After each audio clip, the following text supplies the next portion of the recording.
Hello! So a lot of you have been asking about seeing specific rooms in Hopwood Hall, and today I'm going to show you one of the favorites, which is the Lord Byron bedroom.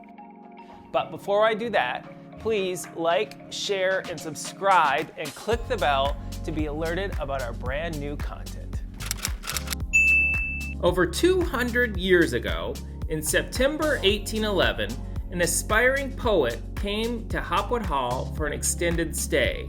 And while there, he would work on writing his poetry. This is one of the main bedrooms in the hall where they would put special guests, none other than the famous Lord Byron.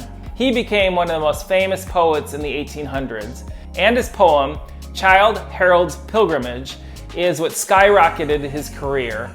And he wrote that poem right here at Hopwood Hall, and it's widely believed that the line that's in that poem, "There's a pleasure in these pathless woods," actually took place in the Hopwood Forest, which is just outside the hall. He was very good friends with Mary Shelley, who wrote Frankenstein.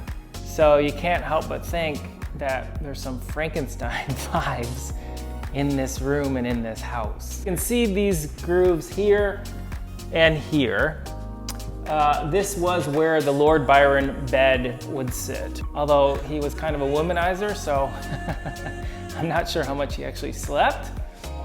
That's probably the reason the floor is sagging in here. It was a big oak hand-carved bed. It had these huge posts on it. It was really dramatic. Below us is the oak parlor, which is also the oldest section of the house. Originally, this area was all one open 2-story or 3-story room. But in the 15th century, they then added this floor, and that's what gave it this bedroom. Behind me, you can see these timbers. This is called the spear truss. Now, these are original to the house. These are what have been dendro dated to 1426. There's not very many like this still standing in the north of England. Certainly not in this condition. So it's a real rare piece of Hopwood Hall, and really what makes it what it is and gives it the authenticity of being from the 1400s. It's also something that people can't steal. So the fascinating thing is you can still see the axe marks and the saw marks from the 1400s right here. This is something you're not going to find for sale at IKEA. Or should I say IKEA, the way that Swedish people say it. That's my fact of the day. So these walls would actually be way before Christopher Columbus discovered America. This is before Scotch whiskey was even invented, and certainly well before something like the printing press was even an idea. So this is a really old wall. I always say that, you know, if George Washington had come here and visited this wall, he would have thought this was old. This is one of the original fireplace mantels in the house. Now this would have been put in the 1500s, so it's a little bit later when the house was built in 1400s. And you can see all these intricate carvings, and what's really special about this is you know it's original to the house because it has the stag, which is the Hopwood family crest, and you see it throughout the house. And below the stag is what is thought to be that of King Edward III, who ruled from 1327 to 1377.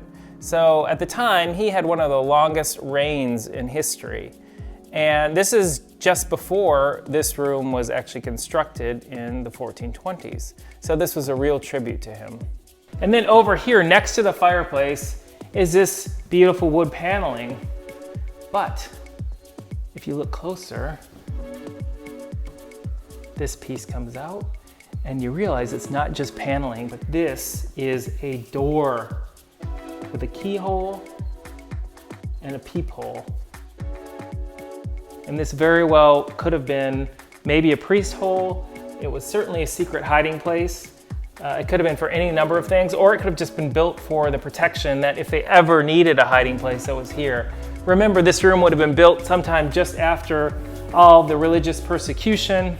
I'm sure there was a reason to have a secret hiding place within the house, and this was definitely one of them, although there are many.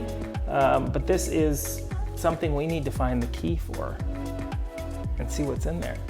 Now through here is what would have been the Lord Byron washroom. And it's kind of weird because either Lord Byron was really short or they just had this weird short door, I'm not sure. A nice fireplace to keep this area warm in here. This is where Lord Byron would have bathed himself, relieved himself.